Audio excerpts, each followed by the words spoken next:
Hi friends, అందరికీ నమస్కారం. అంజలి కథలకి స్వాగతం. వజ్రాల దీవిలో పగడాల పడవ కథ 3వ భాగం విందాం. అజేయుడు విద్యాధరి మెరుపు గుర్రంతో సహా పడవ దిగాడు. జరిగిన విషయమంతా చెప్పాడు విద్యాధరికి. తాను వచ్చే వరకు ఇక్కడే ఉండమని, లేకుంటే పగడాల పడవలో విశ్రాంతి తీసుకుంటే తన పంచకళ్యాణి మెరుపు గుర్రం కాపలా కాస్తూ ఉంటుందని చెప్పాడు అజేయుడు. విద్యాధరి తలూపి పగడాల పడవలో కూర్చుంది.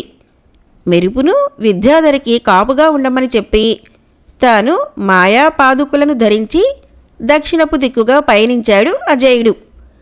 దక్షిణపు దిక్కులో గల భైరవ దేవాలయం దగ్గర ఆగి దేవాలయం లోపలికి వెళ్ళాడు. భైరవుని పాదాల చెంత మానవ అస్థిపంజరం కనిపించింది.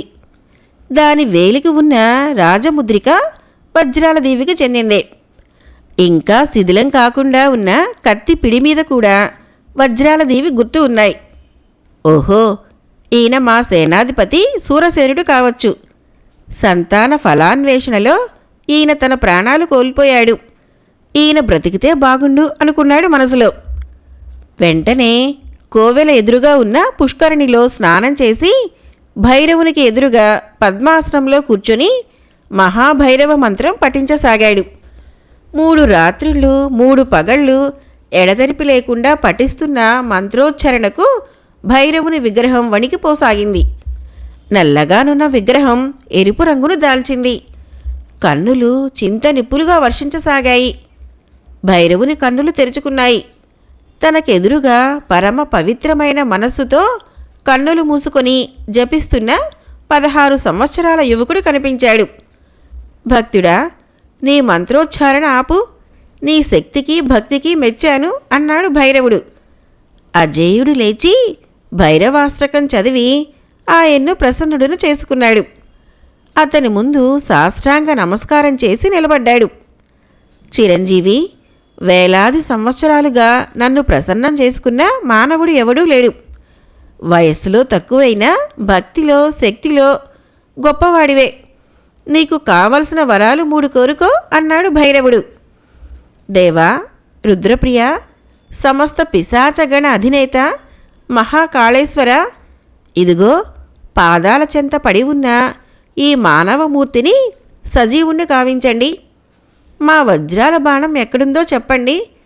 ప్రచండుని ఆయుష్ ఎక్కడున్నదో, ఏ రీతిగా అతను సంహరించబడతాడో సెలవియ్యండి అన్నాడు అజేయుడు. చిరంజీవి, ఈ అస్థిపంజరాన్ని మానవుడిగా మార్చాలంటే నీవు కొంత శ్రమ పడాలి.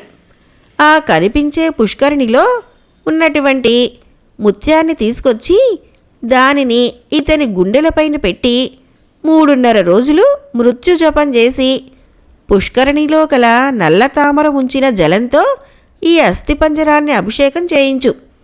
ఆ తర్వాత దేవాలయ శిఖరం మీద నిక్షిప్తమై ఉన్న సంజీవకరణిని తెచ్చి తాకించు. ఇతను పునర్జీవితుడు అవుతాడు. ఇక వజ్రాల బాణం, నల్లకొండ చీకటి గుహ లోపల రహస్యద్వారం తెరుచుకొని 3 ఆమడల దూరం వెళితే ప్రచండుని మందిరం వస్తుంది. అక్కడ సకల భూతగణాలు కాపాలికా బృందం కాపలా కాస్తూ ఉంటాయి. వాటిని జయించాలంటే ఉత్తరపు దిక్కున గల అయస్కాంత పర్వతం శిఖరంపై నిలబడి ఉన్న నా త్రిశూలం కావాలి. ఇకపోతే ప్రచండుని ప్రాణం అతని మందిరంలో గల మహాకాళి స్వరూపం యొక్క గుండెల్లో నిక్షిప్తమై ఉన్నది. మహాకాళి గుండెల్లో గల అతని ఆయుపేటిక తీయటం సామాన్యమైన విషయం కాదు. మహాదేవుని ప్రత్యక్షం చేసుకోవాలి. ఆమె కోరే కోరికలు తీర్చాలి.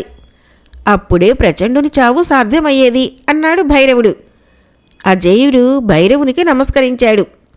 భైరవుడు అంతర్ధానం కాగానే అగాధమైన ఆ పుష్కరిణిలోకి దూకాడు.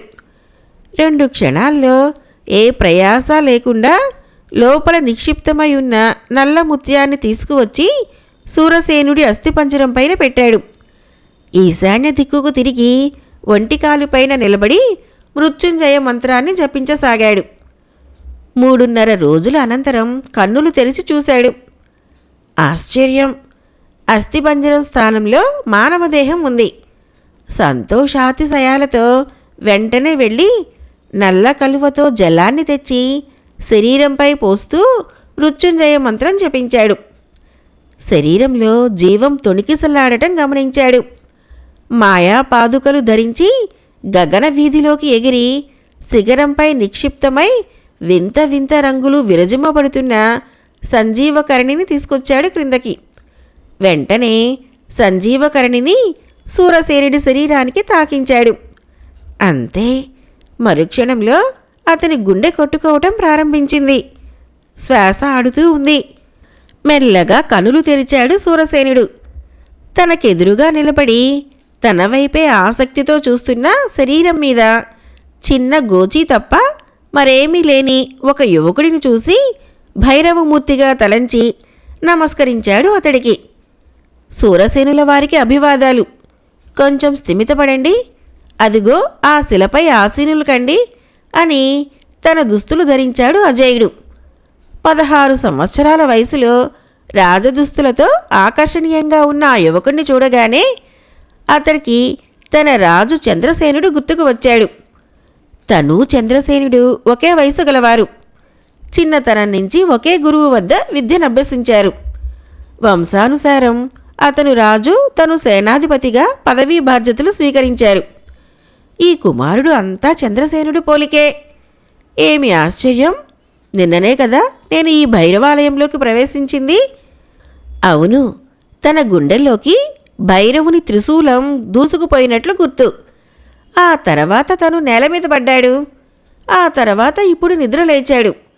ఆ తర్వాత ఏమైంది అనే ఆలోచనలో పడ్డాడు సూరసేనుడు. వజ్రాలదీవి సర్వసేనాధిపతి సూరసేనుల వారికి వజ్రాలదీవి యువరాజు అజేయుడు నమస్కరిస్తున్నాడు అంటూ అభివాదం చేశాడు యువరాజు. సేనాధిపతి సూరసేనుడు అవాక్కైపోయాడు. అంటే తను 16 సంవత్సరాల పాటు మృతుడుగానే ఉండిపోయాడా? ఏమిటి అద్భుతం! సూరసేనుడు అజేయుణ్ణి కౌగలించుకున్నాడు. చిరంజీవి, నీ పుట్టుక కోసం చేసిన ఈ యాత్రలో ప్రాణాలు పోగొట్టుకున్న నన్ను నువ్వు తిరిగి బ్రతికించావు అన్నాడు. అజేయుడు వజ్రాల దీవిలో జరిగిన సంఘటనలు, వజ్రాల బాణం అపహరించిన విషయము, విద్యాధరి శాప విమోచనము, పాణిగ్రహణం అన్నీ వివరంగా చెప్పాడు. సూరసేనుడు తను కూడా వస్తానని చెప్పి ప్రయాణమయ్యాడు. అజేయుడు సూరసేనుడు కలిసి ఉత్తరపు దిక్కుగా పయనించారు. అక్కడే మేఘాల్ని తాకుతున్న అయస్కాంత పర్వత శిఖరం కనిపించింది. దానిపైన భైరవుని త్రిశూలం ఆకాశాన్ని చూస్తున్నట్లు లీలగా కనిపించింది. సూరసేనుణ్ణి అక్కడే ఉండమని చెప్పి మాయాపాదుకలు ధరించి అంతరిక్షంలోకి ఎగిరి అయస్కాంత పర్వత శిఖరం చేరుకున్నాడు అజేయుడు. భైరవుని త్రిశూలం చేతపట్టుకొని 2 క్షణాల్లో నేల మీదకు దిగాడు అతను. సూరసేనుడితో కలిసి పడమర దిక్కుకు ప్రయాణించాడు. అతి త్వరలో నల్లకొండలో గల చీకటి గుహలోకి పయనించారు ఇద్దరు. చీకటి గుహలో నివాసాలు ఏర్పరుచుకున్న పిశాచాలు, భూతాలు భైరవ త్రిశూలం ధరించి వస్తున్న మానవులను చూడగానే చప్పుడు కాకుండా పక్కకి తొలగి దారి ఇచ్చాయి. గుహ అతి రహస్య ద్వారం తెరుచుకొని ప్రచండుని మందిరంలోకి ప్రవేశించారు ఇద్దరు. ప్రచండుని గుహ మందిరం అనేక భూత ప్రేత పిశాచ గణాలకు నిలయంగా ఉంది. ఎక్కడ చూసినా మణులు, మాణిక్యాలు, రత్నాలు కుప్పలుగా పోసి ఉన్నాయి.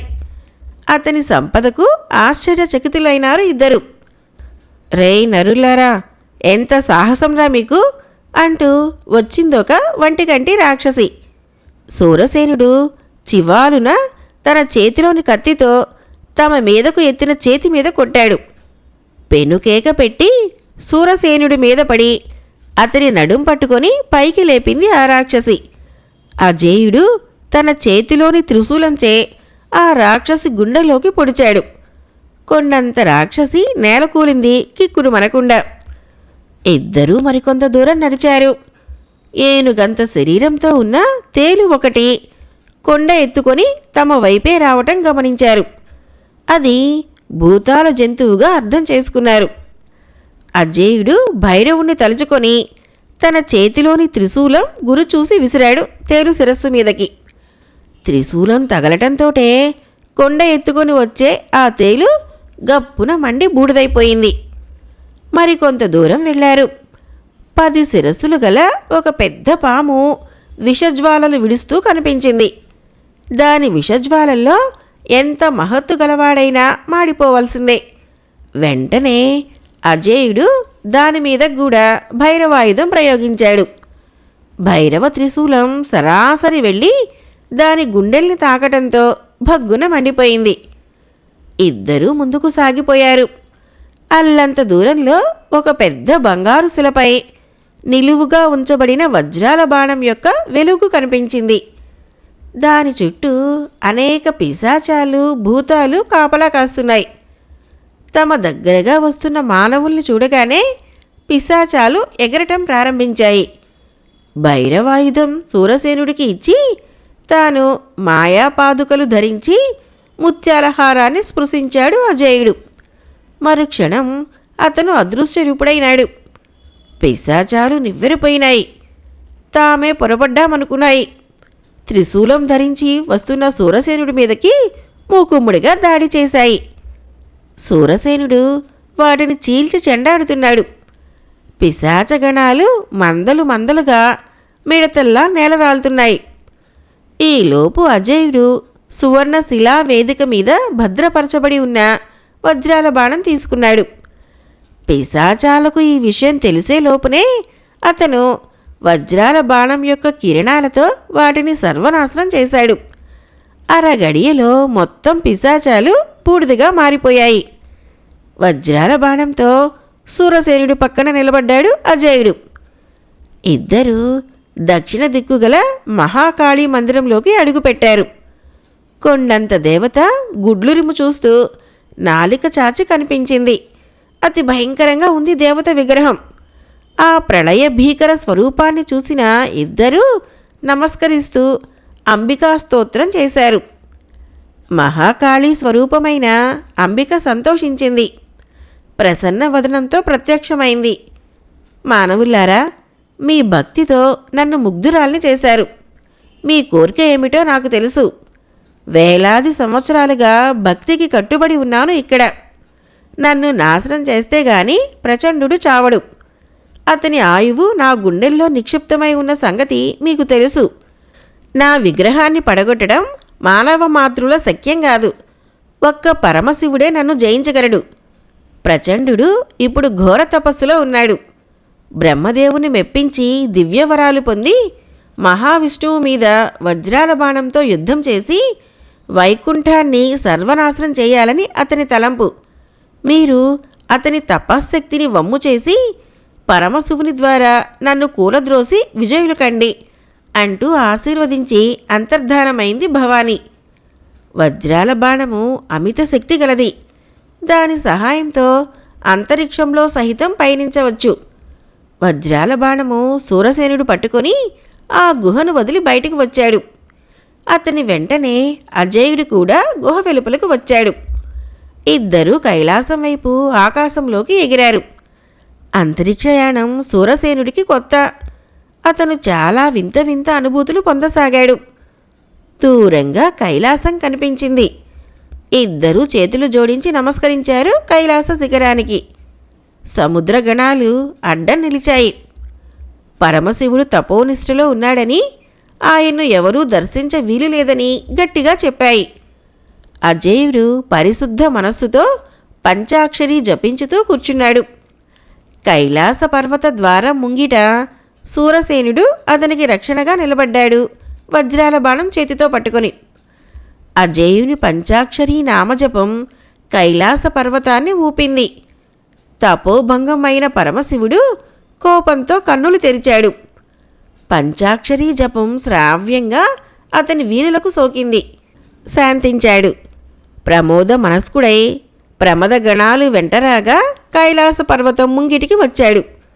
మహావిష్ణువు ఆయుధం వజ్రాల బాణం చేతపట్టుకొని రక్షణగా నిలబడ్డ సూరసేనుణ్ణి భైరవ త్రిశూలం ముందు పెట్టుకొని పద్మాసనం మీద కూర్చొని పంచాక్షరిని జపిస్తున్న అజేయుని చూశాడు పరమశివుడు.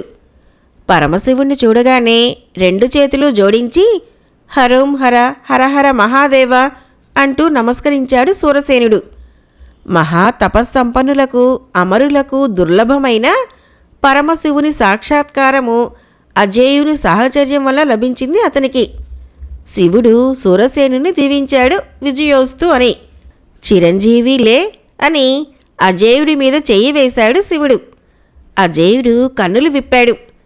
తనకెదురుగా చర్మం కట్టుకొని నెత్తిమీద గంగా భవానీ నాట్యం చేస్తూ ఉండగా చేత త్రిశూలము ఢమరుకం ధరించి చిరునగవు పెదవుల మీద చిందులు వేస్తున్న శివుడు కనిపించాడు. వెంటనే 2 చేతులు ముకుళించాడు. శివునికి స్తోత్రం చేశాడు అజేయుడు భక్తి పారవస్యంతో. ఇష్టకామ ఫలసిద్ధిరస్తు. చిరంజీవి, వరప్రసాదితుడువు, నీకు కావలసిన కోరిక ఏమిటి అన్నాడు పరమశివుడు. దేవా, ప్రచండుని ఆయువు కాళీమాత వక్షస్థలంలో నిక్షిప్తమై ఉన్నది. ఆ దేవి విగ్రహం నేల వ్రాలితే గాని ప్రచండుణ్ణి సంహరించ వీలులేదు. ఆ కార్యం తమరు చేయవలసి ఉంది. అదీగాక ప్రచండు ఇప్పుడు శ్రీ మహావిష్ణువును జయించాలనే కోరికతో బ్రహ్మను గూర్చి తపస్సు చేస్తున్నాడు అన్నాడు అజేయుడు. చిరంజీవి, ప్రచండుని గుహాంతర్భాగంలో గల మహాశక్తి విగ్రహం పడద్రోయిట నేను చేయజాలను. అయితే ఒక్క సలహా చెప్పగలను. మహాశక్తికి అతి ప్రియమైన బలిని సమర్పించి భైరవ ప్రసాదితమైన నీ త్రిశూలం ఆమె వక్షంలో దిగేటట్టు చూడు. ఆ వెంటనే ప్రచండుని శిరస్సు వజ్రాల బాణంతో ఖండించు అన్నాడు పరమశివుడు. మహాశివ, మహాశక్తికి ప్రియమైన బలి ఏమి అని ప్రశ్నించాడు అజేయుడు. పాతాళ సరస్సులో గల 100 చేతుల వంటికంటి జలరాక్షసుడు. అతని పచ్చని రక్తం ఆ దేవికి అతి ప్రియమైనది అన్నాడు పరమశివుడు. దేవా, మరొక్క మాట, పాతాళ సరస్సుకు దారి ప్రశ్నించాడు అజేయుడు. నల్లకొండ చీకటి గుహలో గల మహాశక్తి విగ్రహానికి వెనక పక్కనే గల బిలంలో నుంచి పాతాళ సరస్సుకు మార్గం కనిపిస్తుంది అన్నాడు పరమశివుడు. చిత్తం అంటూ శివుణ్ణి కీర్తించారు అజేయుడు సూరసేనుడు. విజయోస్తు అంటూ దీవించాడు శివుడు. ఇద్దరూ తిరిగి అంతరిక్ష మార్గంలో నుంచి నల్లకొండ గుహంతర్భాగంలోకి వచ్చారు. సూరసేనుణ్ణి అక్కడే ఉండమని చెప్పి తాను భైరవాయుధము చేత ధరించి విగ్రహము వెనకగల బిలంలోకి చొరబడ్డాడు. జర్రున జారి లోపలికి పోయాడు అజేయుడు. ఆ పోవటం పాతాళ సరస్సులో పడ్డాడు. సరస్సు అడుగు భాగానికి చేరుకున్న అజేయుడు ఆ సరస్సు అంతా గాలించాడు. జలరాక్షసుని జాడ ఎక్కడా కనిపించలేదు. సరస్సంతా తిరగాడుతున్న అజయునికి ఒకచోట పెద్ద కొండలాంటి ఆకారం ఒకటి కనిపించింది. దాని చుట్టూ పెద్ద పెద్ద లతలు అల్లిబిల్లిగా అల్లుకొని ఉన్నాయి. బహుశా అదే జలరాక్షస అయి ఉంటుందనుకున్నాడు. భైరవాయుధంతో దానిని లేపాడు. బుస్సుమంటూ లేచాడు వంటికంటి జలరాక్షసుడు. తన 100 చేతులతో అతన్ని ఒడిసి పట్టుకోవాలని ప్రయత్నించాడు. అజేయుడు ఆ జలరాకాశిని రెచ్చగొడుతూ పాతాళ సరస్సు నుంచి మెల్లగా బిలం దాకా తీసుకువచ్చాడు. అక్కడ త్రిశూలంతో వాడి చేతుల మీద పొడిచాడు. ఆ పోటుకు జలరాక్షసుడు బుస పెడుతూ గబగబా బిలం దాటి గుహాంతర్భాగంలోకి వచ్చాడు. ఇదే సమయమనుకొని అజేయుడు సూరసేనుడు కలిసి తమ కరవాలాలతో గబగబా అతని 100 చేతుల్ని నరికేశారు. మొండివాడిగా మిగిలి తన్నుకుంటూ బుస పెడుతున్న జలరాక్షసుడి తల ఒకే ఒక వేటుతో నరికాడు అజేయుడు. ఆ రాక్షసుని శరీరం నుంచి వెలువడిన రక్తము గుహ అంతా మడుగులు కట్టింది. వజ్రాల బాణం ఎక్కుపెట్టాడు అజేయుడు మహాకాళి వక్షస్థలానికి. చిరంజీవి, ఆగు అన్నది మహాకాళి ప్రత్యక్షమై. అజేయుడు అమ్మా అన్నాడు. చిరంజీవి, మీరు కైలాసం వెళ్ళిన మరుక్షణంలోనే వజ్రాల బాణం అపహరించబడిందని తెలుసుకున్న ప్రచండు కోపోద్రిక్తుడై నన్ను పిలిచి తన ఆయుష్యుగల రత్నపేటికను తీసుకొని తన హృదయంలోనే భద్రపరుచుకొని మటుమాయమయ్యాడు అన్నది ఆమె. క్షణకాలం నివ్వెరపోయారు ఇద్దరు. అమ్మా, మా శ్రమ అంతా వృధాయేనా? ఇప్పుడు ప్రచండు ఏ ప్రదేశంలో ఉన్నది చెప్పగలరా అని అడిగాడు అజేయుడు. చిరంజీవి, నేను అశక్తురాలును. అయితే ఒక్క సలహా చెప్పగలను. గంధమాదన పర్వతం దగ్గరనున్న సరస్సులో గల పగడాల పడవులో సువర్ణ సింహాసనం మీదనున్న నీలమణిలో ప్రచండుని పేరు చెప్పి అడిగితే అతనెక్కడున్నదో తెలియగలదు అన్నది అంతర్ధానమవుతూ మహాకాళి.